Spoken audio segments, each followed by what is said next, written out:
নমস্কার, সাবনাভিক নিউজ নেটওয়ার্কে স্বাগত। আজ 12 জানুয়ারি সারা দেশের পাশাপাশি বীর সন্ন্যাসী স্বামী বিবেকানন্দর জন্মদিন পালন করলেন উত্তর দিনাজপুর জেলার রায়গঞ্জ রামকৃষ্ণ সেবাশ্রমের মহারাজরা। বিভিন্ন কর্মসূচির মাধ্যমে এই বিশেষ দিনটি পালিত হবে আশ্রমে, এমনটাই জানালেন রায়গঞ্জ রামকৃষ্ণ সেবাশ্রমের সম্পাদক পরিষদানন্দ মহারাজ।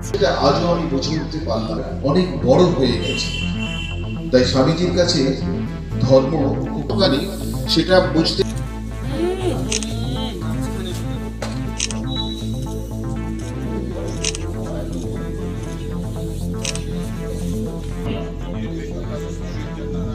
ভুলিও তোমার সমাজ সে বিরাট মহামায়ার ছায়া মাত্র।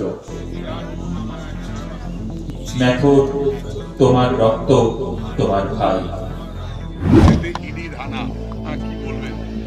এজেন্সি দিয়ে তৃণমূল কংগ্রেসকে দমিয়ে রাখা যাবে না। যখন বুঝে গেছে হারবে তখন থেকেই শুরু করেছে এইসব।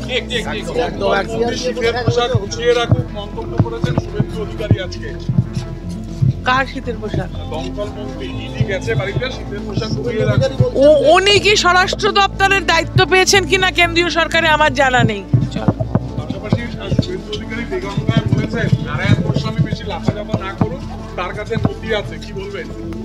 ওনার কাছে নদী থাকলো কি করে, সেটাই তো প্রশ্ন, তাই না? প্রশ্ন হচ্ছে যে একটা দেশে আইন আছে, দেশে সরকার আছে, এজেন্সিগুলো স্বরাষ্ট্র দপ্তরের অধীনে। উনি কবে দেশের স্বরাষ্ট্রমন্ত্রী হয়েছেন আমার জানা নেই। প্রতি বছরের মতো এবছরও চিরাচরিত রীতি মেনে বেলুর মঠে সড়ম্বরে পালিত হলো স্বামী বিবেকানন্দের 161তম জন্মদিন। সেই সঙ্গে উদযাপন করা হচ্ছে 40তম জাতীয় যুব দিবস। এদিন ভোর 5টা নাগাদ মঙ্গল আরতির মধ্যে দিয়ে শুরু হয় পুজো। এরপরই বেলুর রামকৃষ্ণ মিশনের বিভিন্ন শাখা সংগঠনের পক্ষ থেকে বর্ণাঢ্য শোভাযাত্রার আয়োজন করা হয়, যাতে স্থানীয় স্কুলের ছাত্রছাত্রীরা যোগদান করে গোটা বেলুর মঠ প্রদক্ষিণ করে। আজ দিনভর নানান অনুষ্ঠানের আয়োজন করা হয়েছে বেলুর মঠে। প্রত্যেক বছরের মতো দূর দূরান্ত থেকে ভক্ত ও দর্শনার্থীরা ভিড় জমাতে শুরু করেছেন এখানে। ভক্তদের জন্য আজকের বিশেষ দিনে প্রসাদেরও ব্যবস্থা রেখেছে মঠ কর্তৃপক্ষ।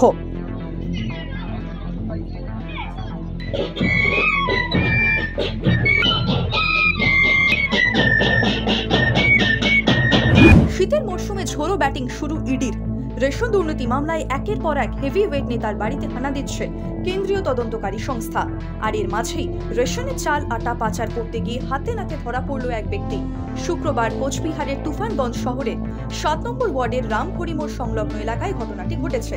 স্থানীয়দের অভিযোগ, এদিন দুটি টোটোয় করে বেশ কয়েক বস্তা চাল ও আটা পাচারের উদ্দেশ্যে বারাবুতের দিকে নিয়ে যাওয়া হচ্ছিল। সূত্রের খবর, রেশনের চাল ও আটা বোঝাই দুটি টোটোকে স্থানীয়রাই আটক করে তুফানগঞ্জ থানার পুলিশের হাতে তুলে দেয়। অন্যদিকে গোটা ঘটনায় তীব্র চাঞ্চল্য ছড়িয়েছে এলাকায়।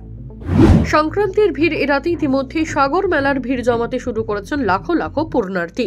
এত লোক সমাগমের মধ্যেও পরিষেবায় বিন্দুমাত্র খামতি রাখতে নারাজ প্রশাসন। যেমন দেখুন না, গঙ্গাসাগরে হঠাৎ করে অসুস্থ হয়ে পড়া এক মহিলা যাত্রীকে হেলিকপ্টারের মাধ্যমে উড়িয়ে নিয়ে আসা হলো শহরের ডুমুরজোলা হেলিপ্যাডে অবতরণের পর গ্রিন করিডোরের মাধ্যমে বাঙুর হাসপাতালে তাকে স্থানান্তরিত করা হয়। সূত্রের খবর, মহিলা বিহারের বাসিন্দা। গঙ্গাসাগরে এসে অসুস্থ বোধ করায় চিকিৎসার জন্য নিয়ে আসা হলো তাকে কলকাতায়। আমার নতুন করে বলার কিছু নেই, সারা ভারতবর্ষের মানুষ জানে রাজনৈতিক উদ্দেশ্য প্রণোদিতভাবে ইডি সিবিআই কে ভারতীয় জনতা পার্টি ব্যবহার করছে, যাতে বিরোধিতা বলে আর কিছু না থাকে। কিন্তু 2-4 জন, 10 জন, 20 জন, 40 জন, 50 জন নেতার কণ্ঠরোধ করে সাধারণ মানুষের কণ্ঠরোধ করা যাবে না।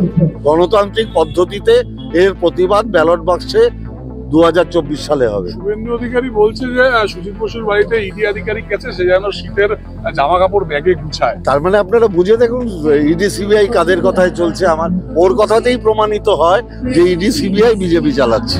নমস্কার, সাবনাভিক নিউজ নেটওয়ার্কে স্বাগত। সন্দেশখালী কাণ্ডে এখনো অধরা শেখ শাহজাহান। এরই মাঝে সেই দিন ইডির ওপর অতর্কিতে হামলা চালানোর ঘটনায় দুজনকে হাতে নাতে গ্রেপ্তার করল নেজার থানার পুলিশ। ধৃত দুই ব্যক্তির নাম মাহবুর মোল্লা ও সুকমল সর্দার। প্রশাসন সূত্রে খবর, ইডির ওপর হামলার ভিত্তিতে ফুটেজ থেকে এদেরকে চিহ্নিত করা হয়েছিল। এদিন ভোর রাতে ভেড়ি এলাকা থেকে গ্রেপ্তার করা হয় তাদের। ধৃতদের বিরুদ্ধে একাধিক ধারায় মামলা রুজু করা হয়েছে। বসিরহাট মহকুমা আদালতে আজ তাদের তোলা হয়। শান্তনু বিশ্বাস, 7 নিউজ, সন্দেশখালী। জয় হিন্দ।